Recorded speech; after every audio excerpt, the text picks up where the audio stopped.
Tonight, the Minister for Justice wants magistrates stripped of power of jurisdiction for firearm offences after a recent ruling. The National Youth Council adds its voice to discussions on driving crime numbers down this year. And the Castries mayor says all is not what it seems in the case of vendors lamenting heavy-handed ticketing of customers near the temporary market location. That and more coming up. This is the Hot 7 Nightly News with Loveless and Amy Joseph. Good night. It is Thursday, the 16th of January 2020. Welcome to the Hot 7 TV Nightly News. We're on Flow Channel 117. The broadcast is also being simulcast on Kiss FM Radio. You can also watch via our website www.caribbeanhottv.com or on our free Caribbean Hot FM mobile app. I'm Lovely St. Amy Joseph. Thank you for joining us. Minister Herman Gil-Francis is incensed, and beyond that, he has been spurred into action by the recent granting of bail to a man arrested for possession of a high-powered rifle. He intends to propose to Cabinet changes to legislation to ensure that magistrates no longer have jurisdiction for illegal firearm offences, and that rather these cases will only be heard in the High Court. Record numbers of homicides linked back to the perpetration of gun crimes. It is that sobering fact that has National Security Minister Herman Gil-Francis outraged by the bail set for a man found with a high-powered weapon. Ronnie Montoute of Bocage was arrested after he was found with a high-powered rifle. He was granted bail in the sum of $13,000 or suitable surety on the charge of possession of the illegal firearm. Minister Herman Gil-Francis says it is decisions like these by magistrates that make it absolutely clear that the responsibility for judgment in such matters should be removed from their hands. As a consequence, the government will move expeditiously to amend the Firearm Act to remove the ability of a magistrate to deal with it. It will now be treated as murder, where only the High Court will have the ability to grant bail. The last case is very troubling in that this weapon found is a high-powered weapon. It is an AR-15 or 15.22. It is from the MIM-16 family and is a caliber 5.56 or 222. The ammunition used as the same in a TW7 or Bushwhacker, which is a machine gun. The minister says while he has been very critical of such decisions by magistrates, he has always respected the Constitution and what it dictates when it comes to the ability of magistrates to rule on gun-related offences based on our hybrid system. Nonetheless, Francis says the time has surely come for change. It really appears that there is no discussions being held by magistrates with the chief magistrate and her magistrates. Every magistrate seems to have their own idea as to how a matter dealing with a firearm should be dealt with. So we're seeing different magistrates giving different sentences. And I think that now it is for the government to take that ability from the magistrates and put it in the hands of the High Court. So again, we are going to be moving very, very quickly to put this case in only the High Court. When I go to Cabinet on Monday, we will be discussing with the Attorney General that we should bring laws to amend the Firearm Act very, very, very quickly. In St. Lucia, most firearm offences are adjudicated by magistrates. The minister says far too often, fines are handed down with no jail time. The National Youth Council has highlighted a number of preventative measures to address the crime situation. The young voices of the National Youth Council are of the opinion that more social programs should be implemented to ensure that youth do not go astray and add to the growing list of crime statistics. Solange Alfred reports. The National Youth Council has spoken out about the issue of crime and violence. Public Relations Officer of the National Youth Council, Edison Lane, noted that preventative measures need to be implemented at the grassroots level to deter youth from becoming involved in criminal antics.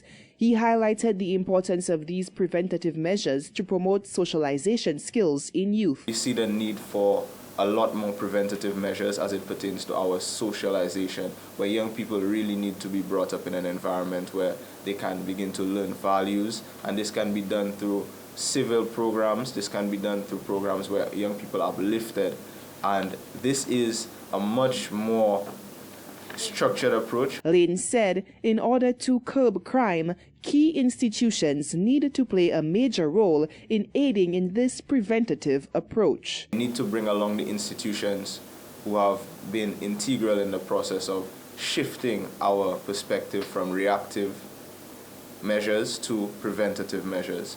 So we really need to call to the table the organizations who have been known to stand as pillars in the social development. So we need to really engage them, and we need to equip them with the means that they need to do such work. So we're really looking towards a more inclusive 2020 as it pertains to crime prevention, and this involves the Boys Training Center, of course, organizations like the BCF, Bodley Correctional Facility, the Uptown Gardens Girls Center, and also we're looking at the full engagement and equipping of these individuals and these organizations. Following the death of well-loved football coach Cassius Glasgow, who was gunned down in his home on Monday, 13th January 2020, President of the National Youth Council, Nias Alfred, said a focus must be placed on the importance of mentors. As the National Youth Council, we do realize the value of people like the late Cassius to what they bring to young people. It may not necessarily be youth, but the value that they bring to a community, to young people who are trying to inspire others. I think that is something that is really understated sometimes, and I think that as an organization we need to find ways in which to include them as part of our agenda to ensure that the work that they do is able to be replicated across communities, and that we're able to effectively ensure that our young people are in these safe spaces that are being created by people like that on a daily basis. The National Youth Council continues to champion the cause of youth with a mission to harness the talent, energy, and creativity of St. Lucian youth and transform these into potent resource for individuals, community, and national transformation. Reporting for Hot 7 News, I am Solange Alfred. The Acting Commissioner of Police, Milton Daisy, is asking for the nation to look beyond the homicide figures for 2019 to realize that the officers of the Royal St. Lucia Police Force performed exceptionally. Daisy said for the new year, steps are being taken to ensure further success in the ongoing fight against crime. Rochelle Gonzalez reports. With 51 reported cases of homicide in the year 2019, Acting Commissioner of Police, DCP Milton Daisy, has stated that despite the figure, last year was a good year for the Royal St. Lucia Police Force. Speaking to members of the local media on Wednesday morning, Daisy praised the officers of the RSLPF for their services last year. He said there is more to take into consideration than the homicide figures. We have had a good policing year, despite sometimes you may see figures. We had 51 homicides and believe that it is high. Figures is just one aspect of measuring performance, the figures that we get. There are other aspects of measuring police performance, and I believe that the police officers, generally, we did a great job last year in 2019, and we want to continue this year. DCP Daisy expressed his hopes for the force for the new year, stating that measures have been taken with aims of churning out better figures. In the coming year, I would like to see that we have a hold on the crime situation. Actually, we would be employing various strategies.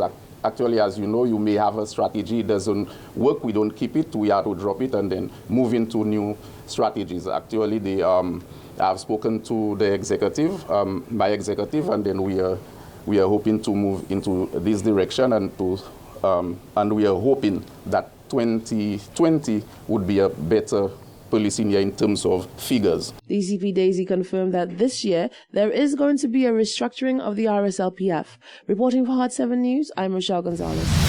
Long-standing parliamentary representative for Castries East, Philip J. Pierre, is reflecting on the life of murdered football coach Cassius Glasgow.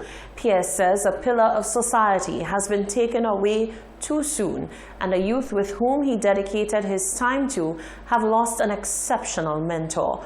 Pierre says he will be dearly missed by all who knew him. Parliamentary representative for Castries East, Philip J. Pierre, is counting the losses following the death of Cassius Glasgow. Glasgow, whom many consider to be an upstanding pillar, particularly in the Marshall community, was murdered on the morning of Monday, the 13th of January 2020, making him the first homicide victim for the year. On Wednesday, Pierre reflected upon the life of his old friend, reminiscing about a relationship that spanned all the way back to the 1990s. His passion was for the young people, to train the young footballers from as early as possible. And he actually began that with me, because I remember he had some training camps. That was sometimes after in the year 2000, around that time, when I assisted him with his training camps. I assisted him with T-shirts, I assisted him with footballs, with equipment for these young people. And after, in 2011, when we returned in power, we put him on the NICE program. He was actually a coach on the NICE program, being paid by the government. Pierre said Glasgow's death will most certainly leave a hole in the hearts of those who knew him. Cassius will be missed. I mean, not only will be missed by his peers and his friends, but by the young men, the young boys that he coached. That was his passion, and I really hope that someone will continue. But I doubt anyone will have that level of commitment towards that young talent. I go back with Cassius a long time ago. From 1997, I go back with him. I'm back with him. I know him even long well before his locks were that long. In fact, I think I remember when he started growing locks. He took these youngsters seriously, and they understood him. He understood that these youngsters sometimes were restless, etc. And I remember saying to me, telling me that, listen to me, some of these youngsters, they have no equipment, they have nothing.